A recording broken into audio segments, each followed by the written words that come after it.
On today's show, we discuss whether the Rockets' heavy ISO offense cost them Game 1 and if there's any way to slow down KD. should Draymond have been ejected? What is that? And who elbows a butt? And we'll debate whether the Hawks should look to trade Dennis Schroeder. It's Tuesday, May 15th. The starter starts now.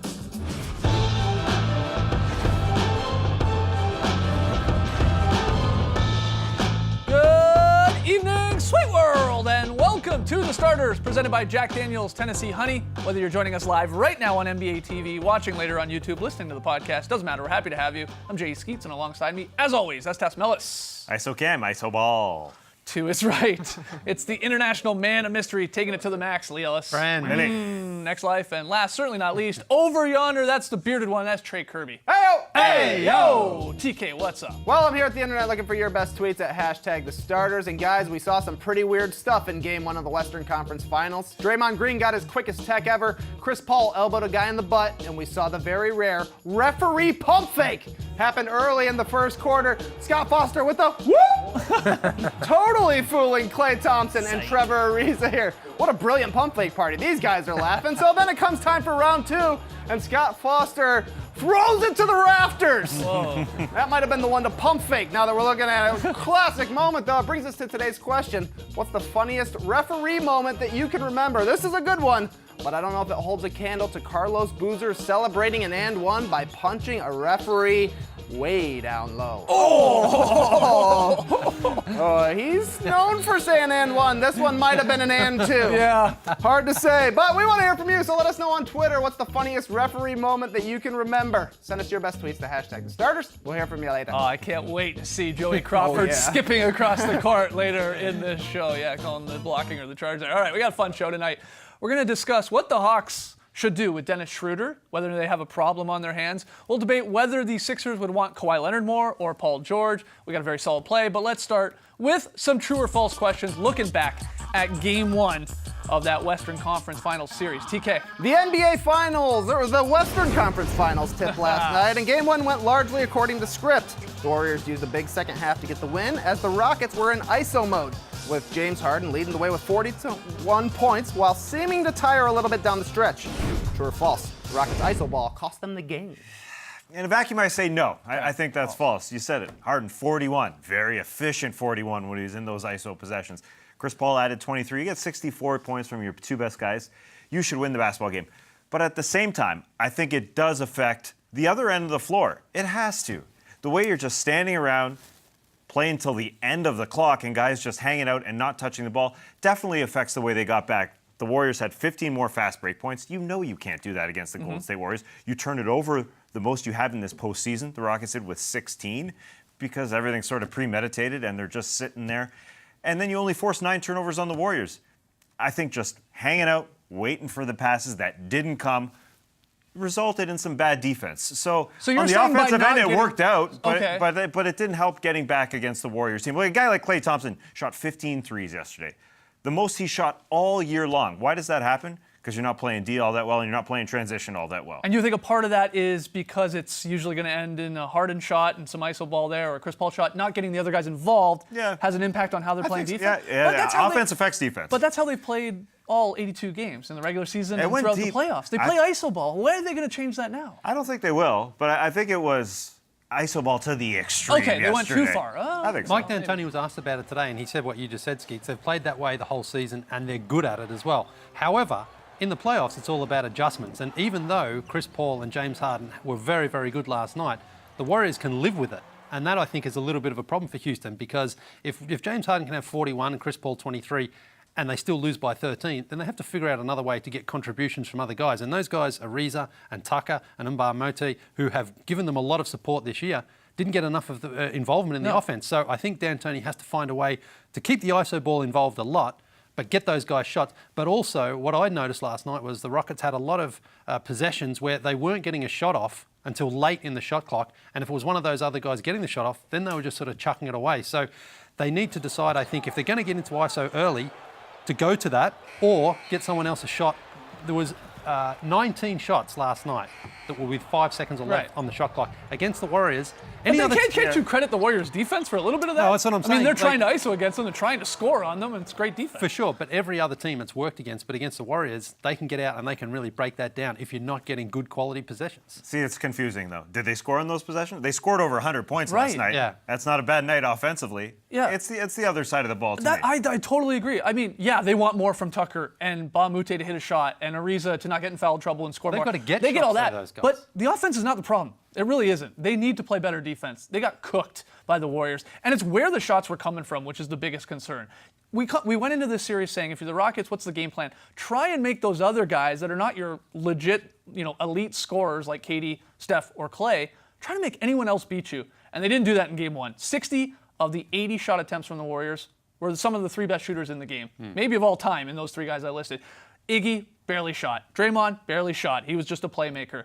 Same with Looney when he was out there, one shot for him. These are the guys that they've got to somehow take shots and then live or die with Iggy or Draymond Green hitting open threes.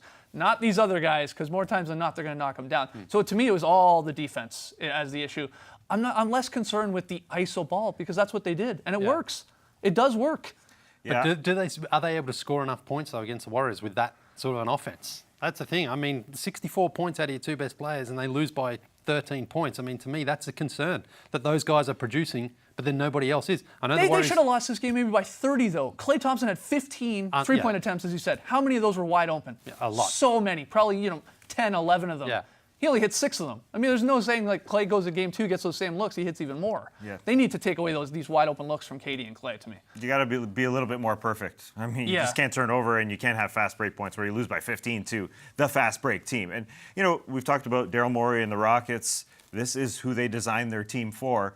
But maybe Daryl Morey's musical ends in a tragedy. I mean, they're just playing against an incredible basketball team here. You just got to be a little bit more perfect. I think that's what it comes down to. Trey, next one. Just when you thought we were done talking about ISO ball, because it worked out pretty well for Kevin Durant last night.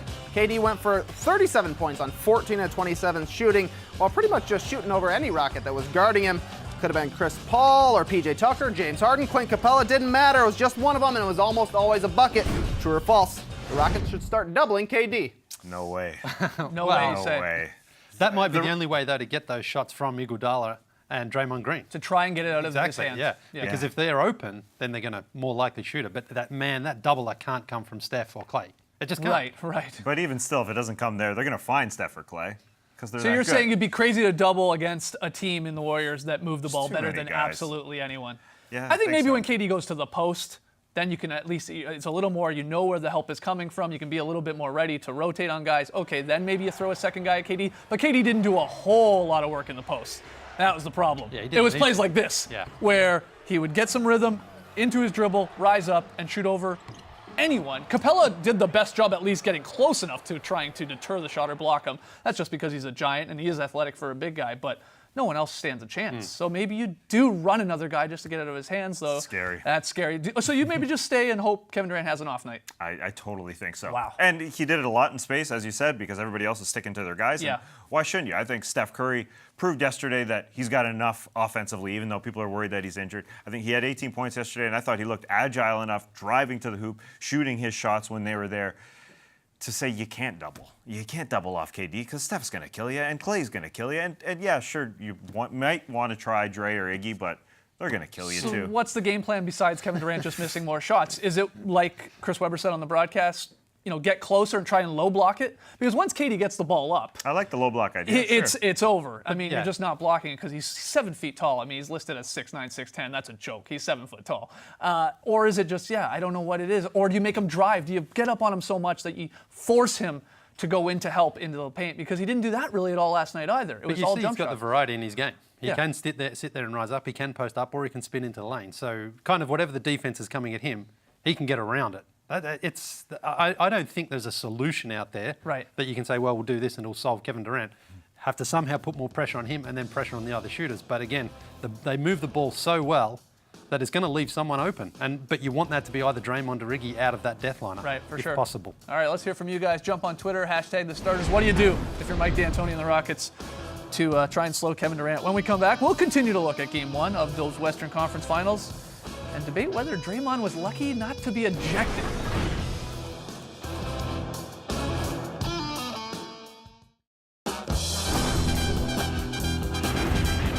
Time for a little what you got. Trey's going to throw a few questions at us. We'll bat them around, but you got to be careful. There's only one correct response, whatever you pick, and that's whatever TK says it is. Them's the rules. Trey. It looked like we were in for the full Draymond Green experience in Game 1 as Day-Day picked up his quickest technical ever for pushing James Harden right in the beard just a minute in. That almost became a real problem after Draymond got into a couple of mix-ups that could have easily resulted in a second tech and subsequent ejection. What do you guys think? Should Draymond have been ejected? Yes or no? What do you got? I say nay. No, I don't think so. Say nay. No. For Dre Dre? Nay. I think if you're saying he should get ejected, you're saying he should get ejected for griping a little bit. Because I really don't think that he yapped all that much last night. There's 3 incidents. He got the tech for pushing James Harden in the face. And then that one where PJ Tucker, really sly move as Dre was going by him. Draymond Green grabbed him. Tucker grabbed him and threw him down. But he could have gone right at Tony Brothers' face after this. But he turned away. I mean, he got up and he walked away as I think he was just going right by him. Regardless of that, you can't yap all that much. And this is the most that he griped at him right there. Ooh. Is that what you're going to toss him for? That's literally what you're going to toss him for. And then, yeah, he said a nice pick on Ariza, which shouldn't have been a foul call. And he didn't really gripe all that much. He turned around, he yelled, and that's it. You're going to foul, you're going to toss him for that? The thing is, no, look, when he starts throwing his arms around and carrying on like that, referees often call a technical foul for that. But because he had one already, the ref swallowed the whistle. Now, that, I think, is using common sense by the refs. But Dre does walk a very fine line. He's always complaining. He talks a lot, He's always complaining and throwing his arms up and speaking a lot. And again, if he doesn't have a tech on that first incident with James Harden, I think he gets one for one of those other ones. Okay. I think. So I think the refs, though, were smart because they realised what he did in total wasn't worthy of being ejected, but they put themselves into a bit of a spot by giving him that tech early on for the shove on James Harden. And then they realised it would be a very, very... Well, hold on. You're going at this a weird way. You're saying, okay, when he pushes Harden, probably deserves a tech. He deserves a tech. And if that never had happened, for one of those other instances where either he got upset because he got pulled a little bit down by Tucker or he got called for the offensive foul which looked like a legal pick, that also would have got a tech. Is what you were saying? By itself, yes. If he didn't get that first one, I think one of those other ones, he would have got a tech for dissent. Interesting. That's what I'm saying. I mean, I know. Because, but the refs were right to not give him that second one and eject him for that. So I guess what you're saying is sometimes when a guy has 5 fouls, you should call him differently. I'm not saying you should call it differently, but they do call it differently. Yeah, I agree with that. And that's what they did last night. I think I'd like to make it very clear. I am no on this. He didn't deserve to be ejected. He wasn't. That's but the you thing. see people I'm surprised he didn't get a second tech. That's right. I will say that. Because they call that tech a lot, that second one, for complaining to the referee and throwing his arms around and walking around. Especially a guy like him is very emotional like that. Yeah, I think we're going on reputation a little bit. He could have gone into Tony Brothers' face right away when PJ Tucker grabbed and tossed him to the floor. And it wasn't a foul. That was a very, very smart move by PJ Tucker. From some angles, it definitely looks like a foul. Regardless, you can't get in a referee's face, and he didn't really. He did a little bit. And I know we're all automatically watching, and we see one little gripe, and we think, well, that's old Draymond. He's getting mad at the referees again. But you have to take it case by case. And yes, I mean, they give out double techs for no reason. Right, Just to calm things down. And then you can't give a second tech. Or else you're tossing it. The first push on Harden, that was old Draymond. That was a dumb tech. That was a tech. That was a very, very dumb He was tech. too amped up, 67 seconds in. Yeah. As Trey said, his fastest technical foul in history. Which I'm a little surprised by. I thought he might get one before tip. You know? That's true. All right, Trey, next one. I think the answer is no as well. Chris Paul elbowed a guy in the butt, and there was no call. We were just letting it go last night. It's the playoffs. Have some fun out there, but watch the beard. Anyways, the Houston Rockets got some fits off last night. Chris Paul wore a 2-piece tie-dyed cashmere sweater set, looked extremely cozy. PJ Tucker showed up in a custom Balmain jacket from the Sgt. Pepper collection, and Clint Capella looked marvelous in a Killmonger Wakanda basketball jersey. But guys, what was the hottest fit? CP3, PJT, or CNC? What you got? Well, Music Factory. The Music Factory himself. Gonna make you sweat. I'm going with Chris Paul. I'm going with the tie-dye look. I don't remember seeing that. First off, very, very unique. We've seen jerseys and we've seen cool jackets. This, to me, I can't remember seeing. And I go tie-dye because I know my man TK, who ultimately has the correct answer, is a big tie-dye guy. He taught Larry Luke everything he knows about tie-dye. So it's got to be that one. That's my take. I'll go PJ Tucker. He looks like a Bollywood superstar in that jacket. Cool jacket. Yeah. A little Liberace. It's probably a size too small, but that's okay. He's got big shoulders. He upstaged James Harden here. Yeah. No one's talking about James. Yeah, you're right. You're right. So where are you going? I don't know. All three, I think, are fantastic. I'll leave it up to Trey. Wow. TK. Skates, you nailed it. Yep. Gotta be Told CP3, tie-dye, very in right now. Also looks very Hooga. I'm super into it. Guys, watch out, Warriors dance cam mom. You got some problems in Houston. Last night, we saw Rockets suit guy really going for it on the dance cam Wow. with an array of moves. Feel like Marv Albert, array of moves. Look at all these. Anyways, guys, who's the better dancer? Rocket suit guy or Warriors dance cam mom? Whoa. What you got? Bringing her back. Yeah, she's the reigning champ. Yeah, and still the champ. I think it's Dance Cam Mom. She's got moves. This guy, he can't decide what he's doing. She actually has some fluid movements here. We didn't hear Stuff much going from her on. this year, though. We haven't heard much in the postseason from her. Yeah, Right. She'll probably bring it now for Game 3, knowing that the gauntlet's been thrown. Yeah. Yeah, This guy looks a bit like Mark Madsen, sort of. He's too spastic. Yeah. There's a lot going on. it down, I man. would say this. I'll say this. He just I comes agree. straight from the office. I go Warriors dance mom, but this guy's not even the best Rockets dancer.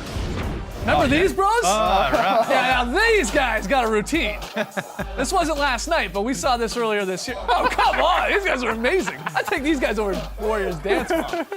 Trey, what's the answer? I'm sticking with my girl, Warriors dance cam mom. But if one of the options was two dancing guys, I probably would have picked those Okay. two dancing guys. Okay, yeah. Let's hear from you guys out on Twitter. Did TK get it right when we come back? Should the Hawks trade Dennis Schroeder? Oh, juicy. Don't go anywhere.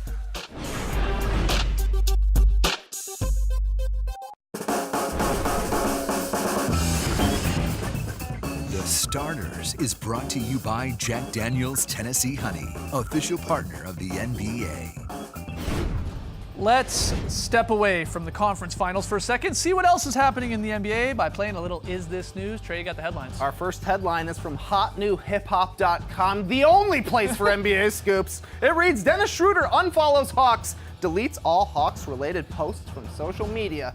Is this news? Woo! Woo-hoo! What do you think? Yeah, it's news. Yeah. Yeah. I mean, he's kind of their franchise player right now, and he's still got 3 years left on his contract. He had a good season statistically this year, 19 points, 6 assists. But as a point guard in the current game, not a great three-point shooter, not a great distributor. So if he wants to leave Atlanta, and he basically said he wants to join either the Bucks or the Pacers, which is yeah. rare. That's the other part of this news. Yeah, you don't often hear a player just come out and straight out say, I want to join those two teams. Yeah. But I don't really think there's a strong trade market for him right now because, you know, the Hawks had a very bad season. No one was really watching them. And he's fine, but I mean, I don't think he's a franchise point guard on another team, certainly one that's a title contender right now.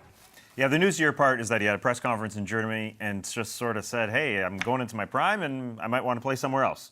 So it's not news until the Atlanta Hawks say, all right, we're going to move on from you. Yeah. But when he starts naming teams like the Bucks and the Pacers, who I don't think he would be a fit for anyways. Pacers got a ball-dominant guard. The Bucks already just tried a Eric Bledsoe, sort of his Dennis Schroeder light, heavy, I don't know. I mean, he doesn't shoot a great three-point percentage. Those are the type of guys you need around Giannis Antetokounmpo. But yeah, he's claiming that maybe they don't have a great chemistry in Atlanta as well. I mean, that's the feeling I'm sort of getting. I know a lot of times when we talk about a rebuild, we say, oh, blow it up. Nobody should be there. You don't need anybody who's good, but you do need good players. But if Dennis Schroeder doesn't want to be there, then yeah, you move on. Well, they got a new coach coming in. They obviously have their GM in Travis Schlenk. They keep talking about we got to develop a culture here. That's what all teams that are at the bottom of the conference say. But there is some truth to that, and they won't come out and say it because it would hurt his trade value. But I don't think they believe Dennis Schroeder is that type of guy to help build their sort of positive or what they want type of culture here in Atlanta. So I would imagine they're picking up the phone and trying to find deals for him. That's the real question. What can you get back for a guy that struggles to shoot the three ball as a point guard in today's game? Will someone take a flyer on him? He's still very young. Showed some flashes of brilliance. Hasn't put it together for a long stretches at a time, but he was Coach Bud's guy as well, remember? They traded away Jeff Teague, and now Coach Bud is gone. So maybe that means Schroeder is to follow. We'll see. Next one, Trey. Sounds like he's not being true to Atlanta. Our final headline is from the Sporting News. The 76ers have expressed interest in Kawhi Leonard and Paul George. Is this news? I mean, sure. Yeah, no. Actually, no. I mean, a good team wants great player. How's this news? We see this all the time. I think maybe the news portion of it is we've heard the Sixers management come out and say, we're trying, or we want to get a star player, and we would pay the luxury tax to make that happen if we have to. That's nice to hear. I mean, they obviously after this season now see their trajectory in terms of where they're going in the conference finals, to the finals, stuff like that. It's bumped up. They see what they have, and they want to maybe make a splash now. So Kawhi or Paul George, maybe a pipe dream in LeBron. Yeah, of course you want them, but you got to make it happen. Yeah, I don't think this is news. I do think they want a superstar player, and they will pay whatever it takes, although they have one spot probably for a max contract, depending on how it all shakes down, so they can get a Paul George or a LeBron. Everybody's calling about Kawhi, I imagine, and why shouldn't they? But the Paul George thing, I don't buy at all. I don't see him playing the Eastern Conference most of his career, going to OKC for 1 year and then popping back to Philly. However, if you're looking at Paul George versus the Lakers or the Sixers, he probably thinks the Sixers are closer to a championship, and that's kind of what he wants right now. If that's what he wants, than the Lakers. So for his part, he might want to join the Sixers, but I don't know if he's a great fit for the Sixers for where they are right now. I think he needs a little bit more of the ball than they probably want to give him with Embiid and Simmons. But it's a ball-moving team right now. But if you are the Sixers, though, I mean, it's you want to get someone else to complement those players, not take it away anything from your two stars. It's nice having these headlines around the Philadelphia 76ers instead of bottom of the NBA type of headlines. One more break. When we come back, Lily here, Next Life, hits us with the very solid play. Ooh, that was a nice one. Is that it?